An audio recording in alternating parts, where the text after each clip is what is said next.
Bonjour à tous, c'est Vanessa pour Pharma Specific Training. J'espère que vous allez bien.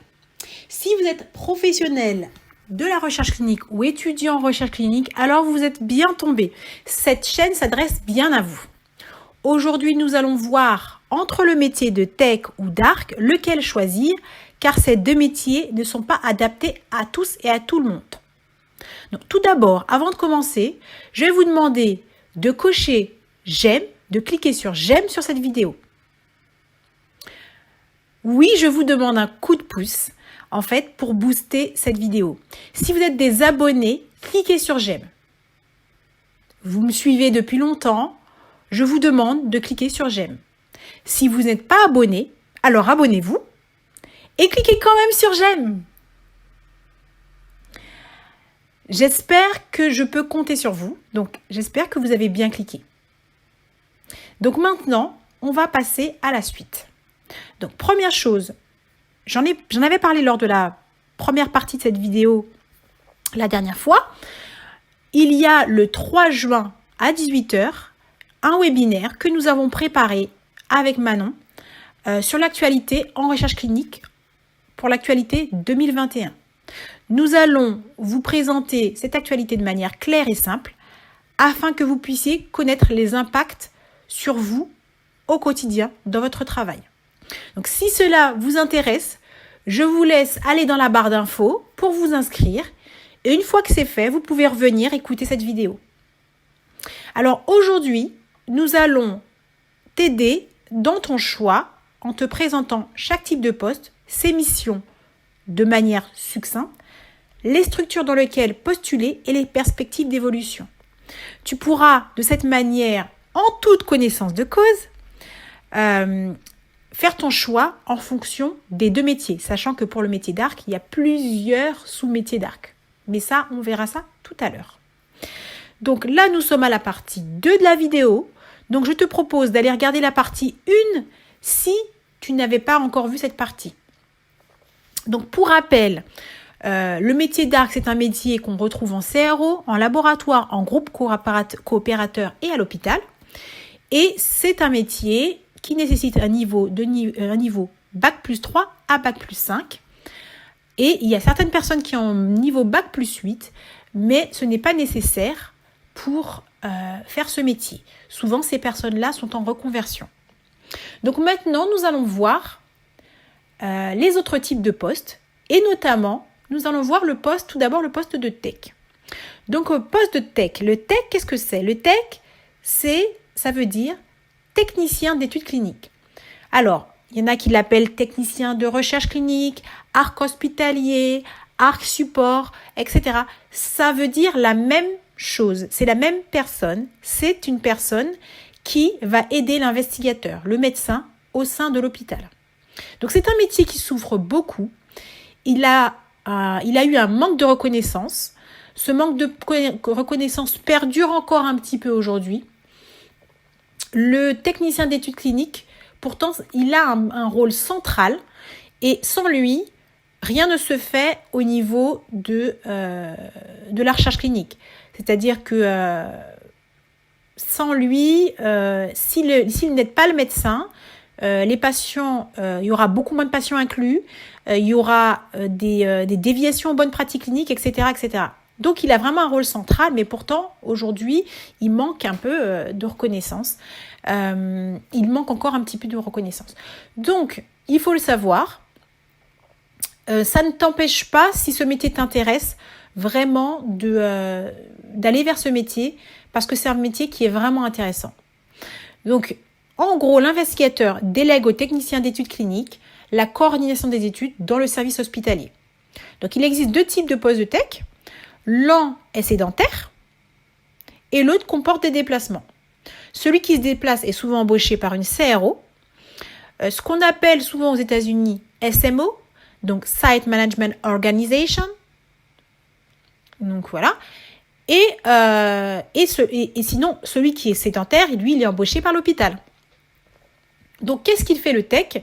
On va voir succinctement. En gros, il gère les données de l'étude, il s'occupe du remplissage de CRA, il s'occupe de faire en sorte que toutes les données soient disponibles au moment nécessaire. Il assure le suivi logistique de l'étude et il communique, il est l'interface entre l'investigateur et le promoteur. Et puis, il effectue le suivi des patients, il prend les rendez-vous ou il organise tout pour que tout se passe bien pour le patient au sein de l'hôpital. Donc, quand tu es tech en CRO, tu auras l'occasion d'effectuer de nombreux déplacements, de voir différentes méthodes de travail entre les différents centres. Tu pourras développer des compétences d'adaptabilité, de flexibilité et en fonction des structures, les salaires peuvent être stimulants. Et les postes en CDI existent. Donc, tu ne seras pas toujours sur place, ce qui va faire que la coordination du centre va être plus difficile parce que tu vas rencontrer moins régulièrement le patient et du coup, le fait que tu ne sois pas toujours sur site, tu ne peux pas tout voir. Donc là, ça peut être la porte ouverte à des déviations de la part de l'investigateur. Donc c'est pour ça qu'il faut avoir un bon suivi quand tu es tech en CRO. Si tu travailles à l'hôpital, par contre, tu vas coordonner toutes les études qui se passent dans le service. Donc tu pourras collaborer plus étroitement avec les membres de l'équipe. Donc tu seras amené à rencontrer les patients et cela va te permettre de développer tes qualités relationnelles. Alors parfois, certaines personnes ne sont pas du tout adaptées à ce poste parce que être en relation avec des patients, c'est pas quelque chose qui est forcément pas facile pour tout le monde. Être confronté tous les jours à la maladie, voilà, il faut quand même, pour certaines maladies, avoir le cœur bien accroché. Lorsque tu travailles à l'hôpital, le nombre de protocoles à gérer peut être important. Tu peux avoir jusqu'à 30 protocoles à gérer. Donc, ce qui demande une capacité d'intégration de toutes ces informations vraiment forte afin de pouvoir inclure les patients de manière optimale. Donc, le poste est précaire dans dans de nombreux hôpitaux, je dirais même. Donc, en général, de nombreux hôpitaux, pardon. Donc, en général, les salaires sont moins importants que dans les CRO. Donc, les évolutions pour un tech vont être ARC Moniteur, ARC Centralisé ou Tech Manager.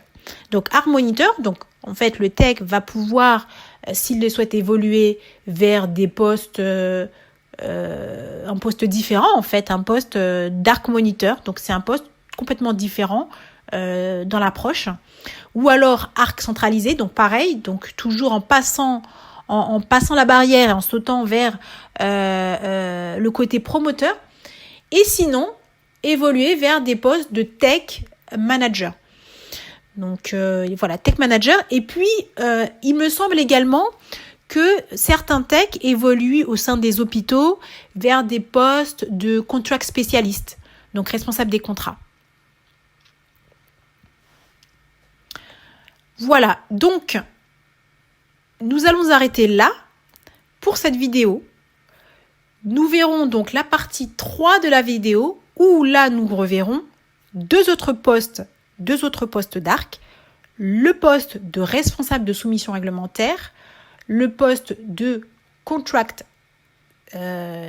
spécialiste et également le poste d'ARC centralisé ou on peut dire ARC remote, ce qu'on appelle aussi ARC remote.